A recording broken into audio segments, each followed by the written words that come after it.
Funding for this program was provided by the Annenberg CPB project. Additional funding provided by the people of Dow, the company that lets you do great things. The 8,000 scientists of the Eastman Kodak Company. The Exxon Education Foundation on behalf of Exxon scientists. And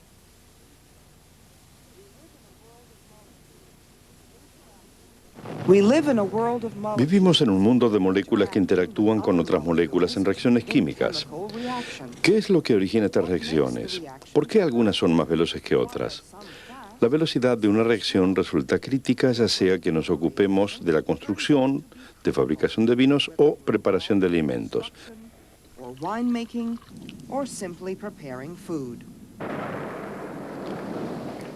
Para entender esta dinámica debemos investigar las fuerzas motrices.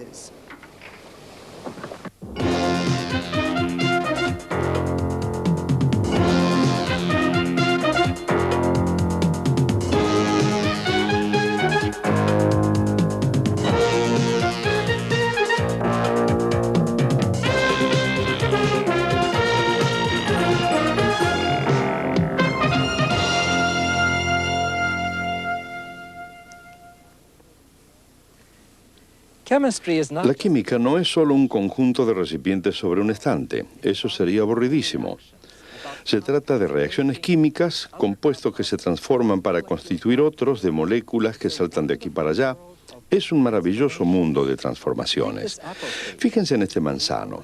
Creció de una semilla, pero en ese proceso utilizó agua, minerales y fertilizantes del suelo. También tomó dióxido de carbono del aire y la luz solar le proveyó energía. ¿Para qué? Para dirigir una industria química formando todo un ejército de maravillosas moléculas. La clorofila de las hojas, la pigmentación de la piel de la manzana, los azúcares del fruto. Pero todo esto no es estático. Esas hojas cambiarán de color, se volverán amarillas. Esta es otra reacción química. Algún día este árbol morirá. Ese es otro conjunto de transformaciones químicas. Todos los cambios se producen en una dirección natural, ya sea en el desierto o en el mundo bullicioso que hemos creado. Los ríos fluyen hacia el mar, nunca en sentido contrario. En una compleja serie de reacciones químicas, una flor florece, se marchita y muere, nunca en sentido contrario. Al quemar madera se produce dióxido de carbono y agua. Un automóvil consume combustible produciendo dióxido de carbono y agua, pero también produce calor y energía para moverse. En una gran planta química tiene lugar un conjunto de reacciones químicas.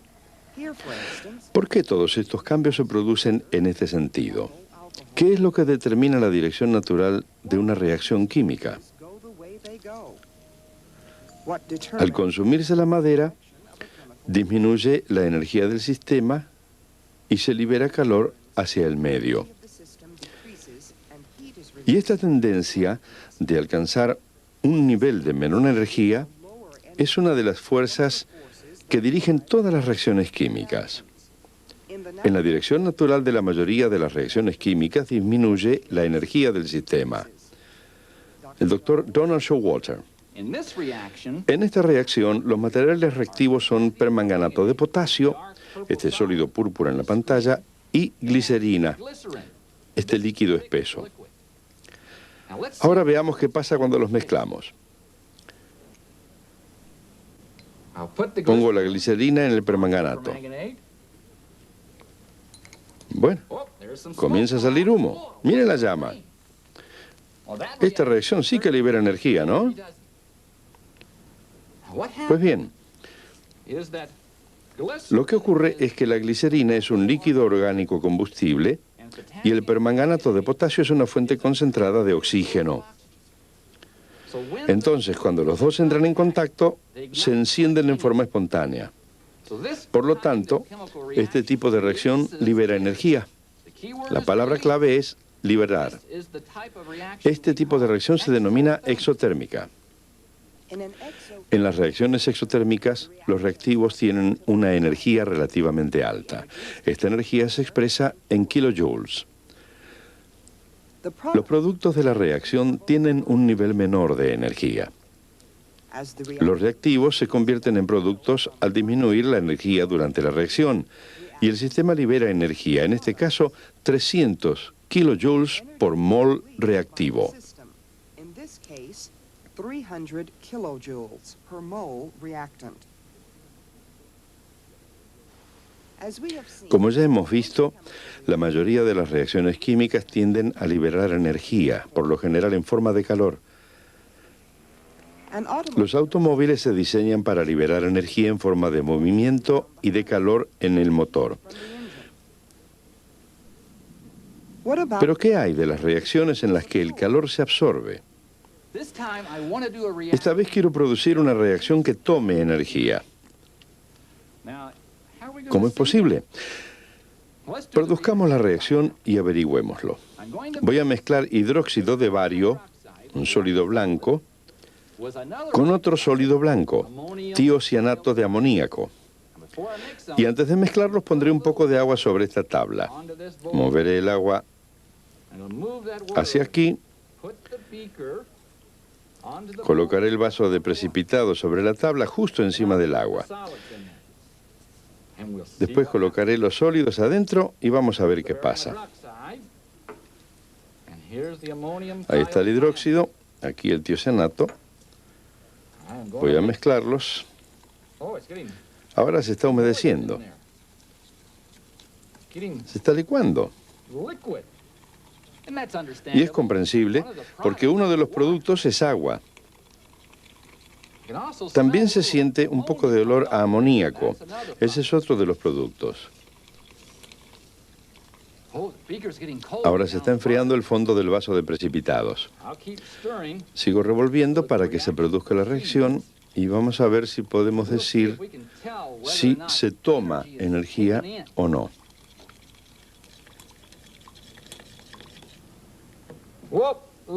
Miren esto. El vaso de precipitado se ha pegado a la tabla por efecto del frío. Este es un ejemplo de una reacción química endotérmica, una que toma energía. En este caso se toma energía del medio. Por eso el vaso de precipitados se enfrió tanto que hizo que se congelara el agua que había en la tabla. Entonces el vaso de precipitados se pegó con firmeza a la tabla por efecto del frío. ¿Qué les parece? En las reacciones endotérmicas, los reactivos tienen una energía relativamente baja. Los productos tienen un nivel mayor de energía. Los reactivos se convierten en productos al aumentar la energía durante la reacción. En este proceso se absorbe energía, en este caso 400 kilojoules por mol reactivo.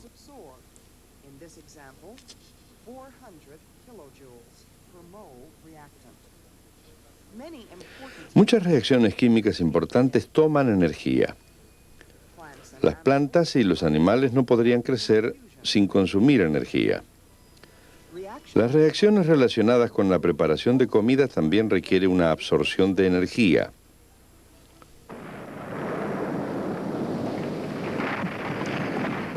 Pero una variación de energía no es todo. Existe una segunda fuerza motriz, una tendencia a aumentar el desorden. El nombre científico de este desorden es entropía. La entropía es un tema fascinante. Vamos a ver cómo funciona.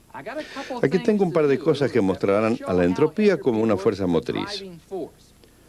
Vamos a empezar con esta.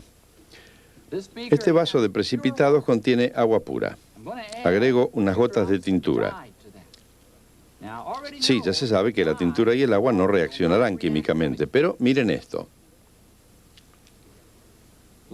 La tintura y el agua se están mezclando lentamente por sí mismos sin ninguna ayuda. Bueno, vamos a acelerar un poco la mezcla. Pues bien,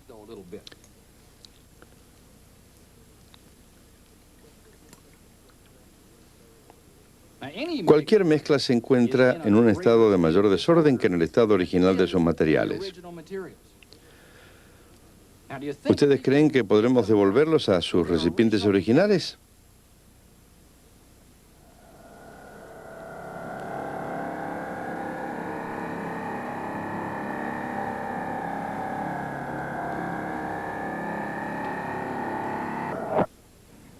Bueno, esto es solo un truco de televisión. Sabemos que eso no sucede en el mundo real.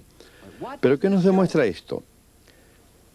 Que ir de un estado de desorden a otro de mayor desorden no es la dirección natural de casi ningún proceso.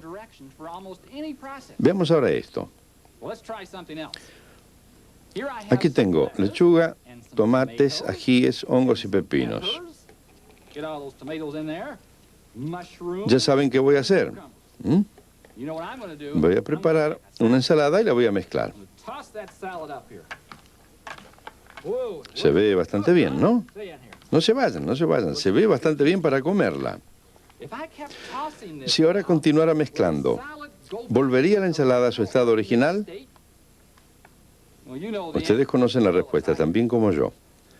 Tal como la tintura en el agua, la ensalada nos demuestra que la dirección natural del cambio es hacia el mayor desorden, es decir, mayor entropía. Bien, esto es verdad virtualmente para cualquier reacción química. ¿En qué formas aumenta la entropía en una reacción química? Se produce el mayor desorden o mayor entropía cuando aumenta el número de moléculas. La entropía aumenta cuando se forma un líquido a partir de sólidos o se forma un gas a partir de líquidos o sólidos. También crece al producirse una mezcla o al aumentar el volumen de un gas. Fíjense en la reacción en que el vaso de precipitado se pegó a la tabla por efecto del frío. ¿Por qué se produjo? Se absorbió energía y aumentó la entropía. En el vaso de precipitado se formó una mezcla líquida de mayor desorden a partir de dos sólidos cristalinos. El aumento de entropía fue de tal magnitud que superó la absorción de calor. Esto se cumple para todas las reacciones endotérmicas. En la industria, las reacciones deben funcionar. Tanto los efectos de la energía como los de la entropía los determinan. Si las reacciones funcionan, si es posible crear nuevas moléculas, el diseño se deja en manos de los ingenieros que se concentran en la energía y los materiales. Oeste de Virginia, Union Carbide. Productos químicos para 500 productos diferentes. Detergentes, adhesivos, envoltorios plásticos, asientos de automóviles, pinturas, ceras.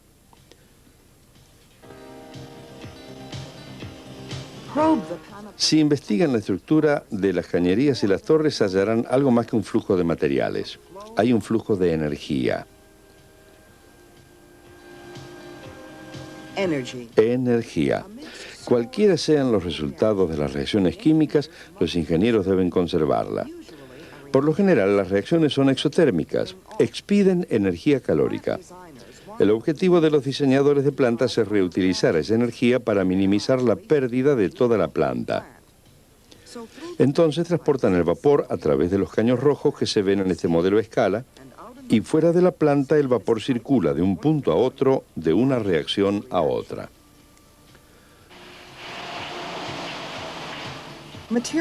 Materiales. Las materias primas básicas que ingresan a la planta son carbono o petróleo, ambos con un alto nivel de energía. Primero se produce el gas etano y luego, por agregado selectivo de oxígeno al etano, obtenemos una variedad de productos químicos industriales. La planta se construye de modo tal que cada producto en la cadena de reacciones tenga sucesivamente niveles de menor energía. El etano está en la cúspide de la escala energética. A partir de él se produce el alcohol etílico. Bajo de este se encuentra el etilenglicol utilizado en anticongelantes y adhesivos. En el nivel inferior siguiente de la escala se produce el ácido acético para polímeros como los vinilos y el rayón. Y al final de la escala energética se hallan dióxido de carbono y el agua. Entonces, el éxito de una reacción depende del balance de energía y de la entropía del reactivo y el producto. Pero podemos ceder una cosa para conseguir otra. Por ejemplo, a los seres humanos les gusta tener sus cosas ordenadas, nos gusta construir. ¿Se puede construir tal ordenamiento, tal derrota de la entropía de nuestro medio? Sí, es posible, entregando energía. Esto es lo que está sucediendo en esta obra en construcción detrás mío. La energía y la entropía nos dicen que si una reacción se produce o no, pero no nos dice nada sobre la rapidez con que se produce. Por ejemplo, se está colocando el hormigón en la construcción. Es de importancia el hecho de que se coloque en horas y no en segundos o días. Miremos las velocidades de las reacciones químicas y cómo podemos influenciarlas.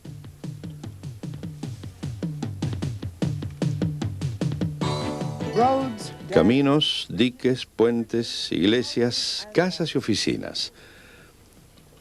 La química se encuentra en todo ese hormigón. Transportada en cilindros, la mezcla de agua, cemento y grava no se transforma en hormigón hasta que se coloca en el emplazamiento. Una vez en el lugar, se deja reaccionar lentamente. El agua y el cemento reaccionan produciendo puentes microscópicos de silicato de calcio con la grava. Si el armazón de madera no se deja durante el tiempo necesario para que se complete la reacción, las consecuencias pueden ser desastrosas.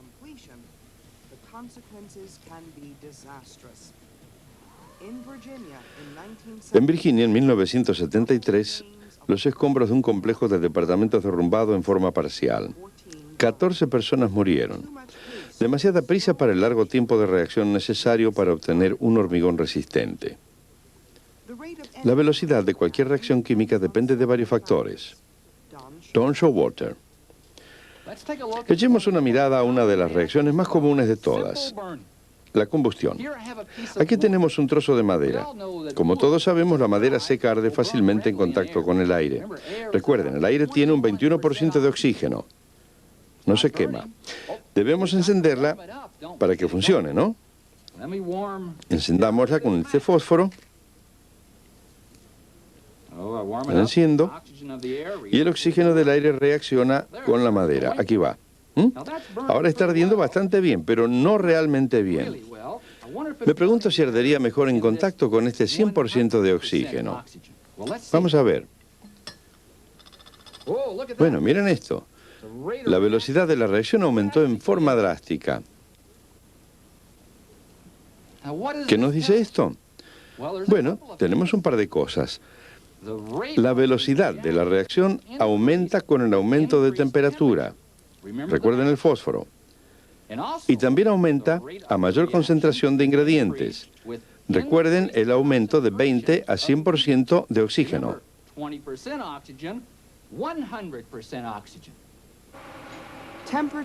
Temperatura y concentración. ¿Hay otra forma general de acelerar la velocidad de la reacción? Sí la hay, y se emplea en la mayoría de las reacciones en la industria química. Tiene que ver con el uso de sustancias denominadas catalizadores. Aquí tenemos este polvo blanco, tartrato de potasio, unos 30 gramos. Mi objetivo es disolverlo en este agua destilada caliente. El agua está a unos 70 grados centígrados. Es una gran molécula.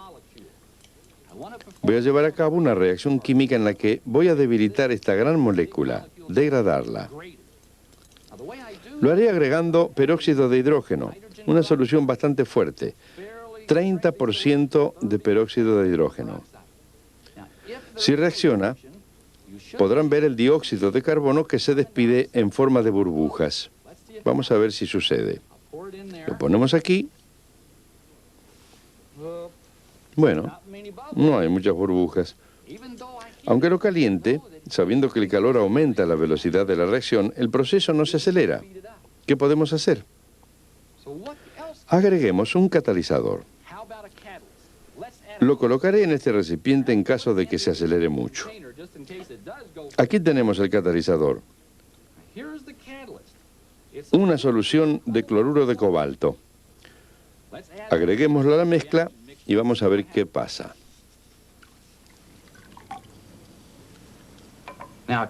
Los catalizadores aceleran las reacciones químicas. Y vean lo que sucede. Se están despidiendo las burbujas de dióxido de carbono. Pero otra estipulación para el uso de un catalizador es que debe ser lo mismo al comienzo que al final. Fíjense en la velocidad de la reacción. Se ha vuelto verde, en consecuencia el catalizador está tomando parte en la reacción. Vean el vapor que se despide. Entonces, si se trata de un verdadero catalizador, ¿qué sucedería? Debería ser lo mismo al final que al comienzo. ¿Qué es un catalizador? Es una sustancia aceleradora de reacciones químicas, pero al final de la reacción debe ser lo mismo que lo era al principio. Los catalizadores biológicos, denominados enzimas, están presentes en la levadura, ingrediente esencial para el proceso de fermentación en la fabricación de vinos. Es uno de los temas de químicos gastronómicos como el Dr. Theodor Labuza. La producción de vinos a partir de las uvas es un proceso de fermentación. En este caso tomamos el jugo de las uvas, que tiene azúcares, y le agregamos levadura. En los viejos tiempos no se agregaba levadura porque no se conocía, pero la propia piel de la uva contiene levadura natural y en condiciones adecuadas de temperatura, la levadura fermenta y produce alcohol, el cual, de hecho, previene el desarrollo de otros microbios que puedan echarlo a perder. Si esto no se realizara en las condiciones adecuadas, se obtendría algo en verdad horrible que no sería precisamente un buen Cabernet Sauvignon.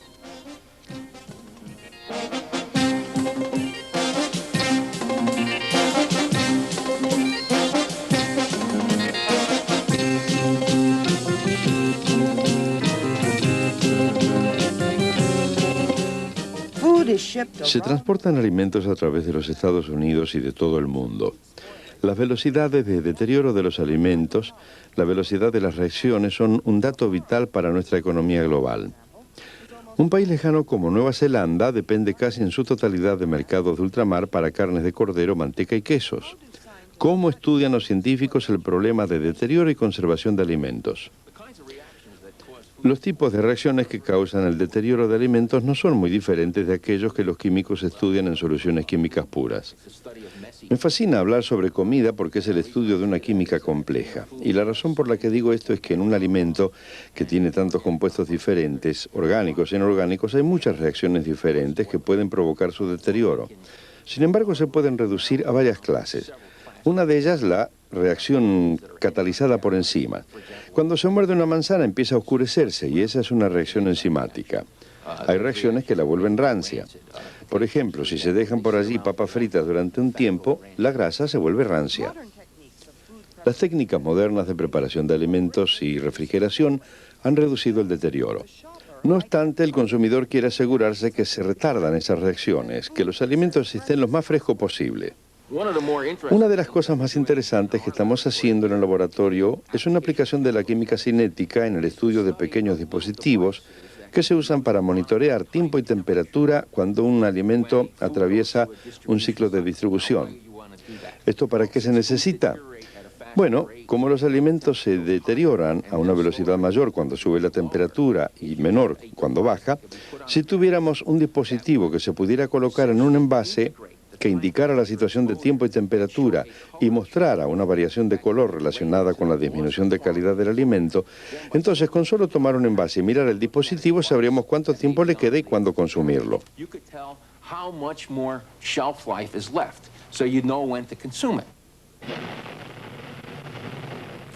Del supermercado al espacio. El programa de tripulación espacial ha sido un desafío interesante para los químicos gastronómicos que investigan las velocidades de reacción. Dr. Labuza, ¿para qué se necesitan alimentos espaciales de larga vida? Los astronautas estaban allí desde unos días hasta quizá varias semanas. En realidad había que producir alimentos entre 6 y 9 meses antes, porque nunca sabíamos cuándo partiría una nave. Entonces los alimentos debían almacenarse y había que asegurarse que cuando la nave partiera la calidad de los alimentos fuera buena. Por eso debíamos estudiar el envase y la velocidad con que disminuía la calidad, de tal manera que pudiéramos minimizar la velocidad de esa disminución de calidad. En resumen, en toda reacción química, las sustancias se transforman en sustancias completamente diferentes. La dirección natural de una reacción química se determina por su tendencia a ir en el sentido de menor energía y mayor entropía. En las reacciones exotérmicas se libera energía. En las reacciones endotérmicas, la energía se absorbe. La naturaleza de las sustancias, su concentración y su temperatura determinan la velocidad de la reacción química. Catalizador es una sustancia que acelera las reacciones químicas. Algunas veces, en el caso de la preservación de alimentos, es necesario disminuir la velocidad de las reacciones químicas. Saben, cuando observo esa reacción que Don Showalter produjo en el laboratorio cuando mezcló el peróxido de hidrógeno con una solución de tartrato de potasio, y al principio no pasó nada, y luego agregó el catalizador y se produjeron cambios de color y burbujas. Cuando observo eso, me domina una terrible ansiedad. Quiero saber qué va a suceder. No estoy satisfecho con solo ver los colores. Quiero saber qué están haciendo las moléculas, cómo puedo hacerlo, cómo puedo averiguar algo sobre esas cositas. Bueno, esos colores pueden verse a través de un espectrómetro. Esos mensajes anteriores pueden descifrarse. Esos cambios se producen rápido, pero puedo tratar de moverme con rapidez. Puedo tratar de luchar contra la naturaleza y disminuir la velocidad de la reacción enfriándola. Puedo construir un espectrómetro más veloz, con lentitud, con laboriosidad. Puedo construir una imagen de lo que sucede en una reacción química, ya sea de un experimento o de otro, o de las hojas de aquel árbol.